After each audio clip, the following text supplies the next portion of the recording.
Baru-baru ini sebuah video yang memperlihatkan seorang pria mirip pelatih timnas Indonesia, Sintayong, viral di media sosial. Dalam videonya yang beredar, pria yang mirip pelatih Indonesia tersebut terlihat jualan tahu. Dalam rekaman video, pria yang wajahnya disebut mirip pelatih timnas Indonesia, Sintayong itu tengah menggoreng tahu.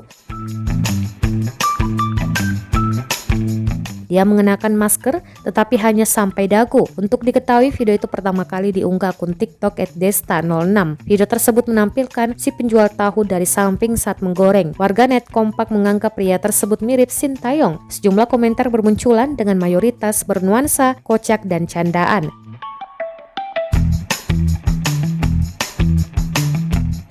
Akun TikTok @desta6 dalam unggahannya seakan-akan menganggap penjual tahu itu benar-benar Sintayong dengan menyebut sang pelatih tengah mengisi waktu luang pasca timnas Indonesia U23 batal ke Piala AFF U23 2022 yang sedianya berlangsung di Kamboja pada 14 hingga 26 Februari.